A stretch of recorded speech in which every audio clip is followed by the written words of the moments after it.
हलचल TV network और आप देख रहे हैं हलचल टीवी न्यूज़।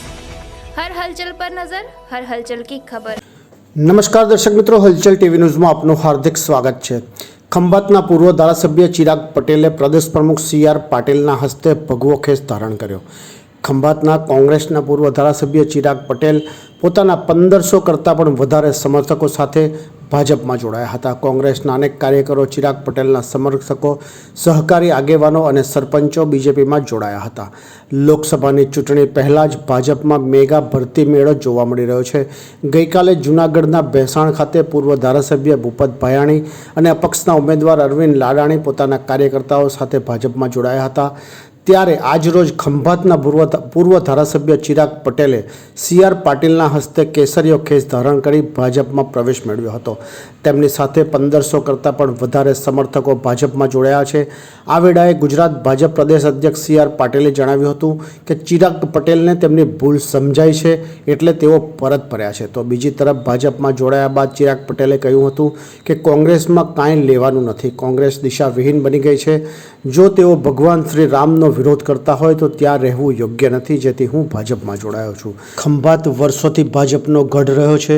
35 વર્ષની અંદર આ પહેલી વખત જ ખંભાતની અંદર કોંગ્રેસના ધારાસભ્ય તરીકે ચિરાગ પટેલ ચૂંટાયા હતા। નરેન્દ્ર મોદી અને અમિત શાહની કાર્ય કરવાની પદ્ધતિથી ખેંચાઈ અને ચિરાગભાઈએ ભાજપનો ભગવો ધારણ કર્યો હતો।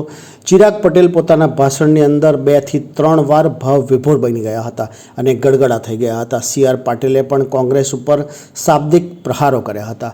ખાસ કરીને રામ મંદિરની વાત CR પાટીલે કરી હતી। ચિરાગ પટેલની સાથે અનેક કોંગ્રેસી કાર્યકર્તાઓને ભગવો પહેરાવી CR પાટીલે ભાજપમાં આવકાર્યા હતા।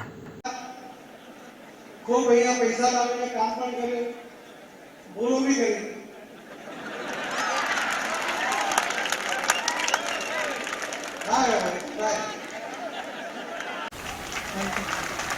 સાથે સાથે અમરસિંહભાઈ ઝાલા, જિલ્લા પંચાયત સભ્ય અશોકભાઈ, તેઓ ઝડપથી આવશે અને ખેસ પાટીલ સાહેબના હસ્તે ગ્રહણ કરશે।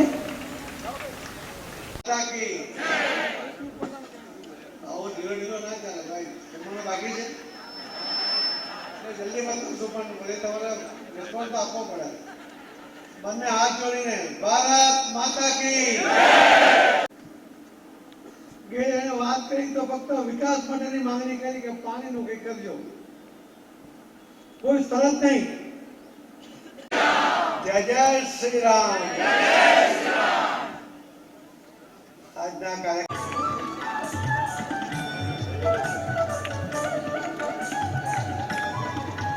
પરિવાર છો અને છેલ્લા 25 વર્ષથી જાહેર પેજ સમિતિ, બુથ સમિતિના પેજ પ્રમુખના પ્રણેતા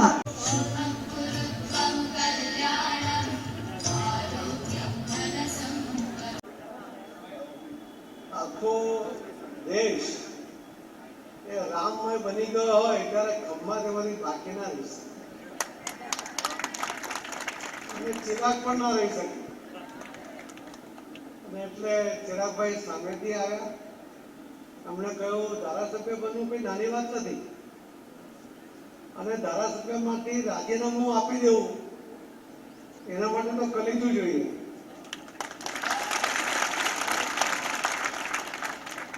તો ચિરાગભાઈને અભિનંદન આપું છું કે ઘર આપશેનો આ કાર્યક્રમ મોદી સાહેબના રામ મંદિરના નિર્માણની સાથે તમે જોડ્યો। ચિરાગભાઈ, તમને અને ખંભાતના સૌને ખૂબ ખૂબ અભિનંદન।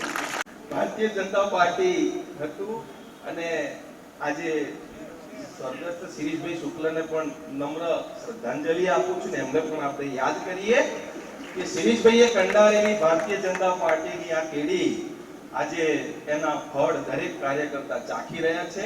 આવો આપણે સૌ સાથે મળી અને ફરીથી ખંભાતના વિકાસમાં સૌ સાથે મળી અને કામે લાગી જઈએ અને જેમ આપણા રાજેશભાઈએ કહ્યું એમ ડબલ એન્જિનની સરકારની જગ્યાએ ટ્રિપલ એન્જિન। અને સાહેબ, એક નાની મારી વિનંતી છે, આપ પહેલી જ વખત ખંભાત પધાર્યા છો પણ ફરી પણ આપ આવજો અને ખંભાતનું મારા વિશેષ ધ્યાન આપજો। જ્યારે હું આપણા આશીર્વાદ લેવા આવ્યો ત્યાં મેં તમને એક જ વાત કરી હતી, સાહેબ મારે કંઈ જ જોઈતું નથી પણ મારા ખંભાતને તમે વિચારજો। અને પાણીનો પ્રશ્ન જો સાહેબે તરત જ એવું કહી દીધું કે જા તારા પાણીનું નિરાકરણ આવી જશે. અને આજે ખંભાતની પાણીની યોજનાનું ખાતમુહૂર્ત 15 દિવસમાં સાહેબ કરશે. સાથે સાથે 56 ગામની પણ 160 કરોડની પાણીની યોજના પણ સાહેબે મંજૂર કરી દીધી છે. એટલે ફરીથી આ તબક્કે ભારતીય જનતા પાર્ટીની સરકારનો ખૂબ ખૂબ આભાર માનું છું અને આવનારા વર્ષોમાં પણ સાહેબ ખંભાત વિશેષ ધ્યાન રાખજો. ભારતીય જનતા પાર્ટીનો આજે મેં ભગવો ધારણ કર્યો છે. મારું મૂળ ગોત્ર પણ ભાજપ જ હતું અને જ્યારે 550 વર્ષ જેટલા સંઘર્ષ બાદ ભગવાન શ્રી રામ અયોધ્યામાં નિજ મંદિરમાં બિરાજમાન થયા છે. આખો દેશ ભગવાન રામના રંગમાં રંગાઈ ગયો છે અને એમાં મારું ખંભાત પણ પાછળ ના હોય તો મારો અંતરાત્મા પણ એ સ્વીકારવા તૈયાર ના હોય. જેથી કરી અને જ્યાં રામ ત્યાં હું અને રામ ત્યાં ભાજપ છે. ભારતીય જનતા પાર્ટીમાં યશસ્વી આપણા દેશના માનનીય પ્રધાનમંત્રી નરેન્દ્રભાઈ મોદી સાહેબ અને અમિતભાઈ શાહ સાહેબના સ્ટ્રોંગ લીડરશિપના કારણે આજે ભગવાન રામ નિજ મંદિરમાં બિરાજમાન થયા છે. ત્યારે આ દેશભક્તિ, રાષ્ટ્રભક્તિ, ધર્મભક્તિ અને હિન્દુત્વના જે એમનામાં સંસ્કાર છે, ગુણ છે, એ જોતા કોંગ્રેસમાં કંઈ લેવાનું નથી, કોંગ્રેસમાં કશું છે નહીં અને કોંગ્રેસ દિશાવિહીન થઈ ગયેલી છે. અને ભગવાન રામનો જો એ વિરોધ કરતા હોય તો એ પાર્ટીમાં રહેવું યોગ્ય નથી. એટલે આજે હું ભારતીય જનતા પાર્ટીમાં જોડાયો. ચિરાગભાઈ, તમારી ટિકિટ કન્ફર્મ છે. CR પાટીલ સાહેબે ઇશારો કર્યો સ્ટેજ પર, શું કહો છો? ભારતીય જનતા પાર્ટીમાં એક અદના કાર્યકર્તા તરીકે હું આજે જોઈન્ટ થયો છું.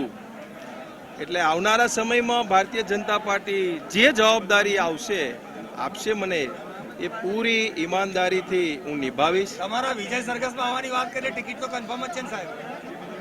હવે એ આપ સાહેબ. ये है हलचल टीवी नेटवर्क और आप देख रहे हैं हलचल टीवी न्यूज। हर हलचल पर नजर, हर हलचल की खबर।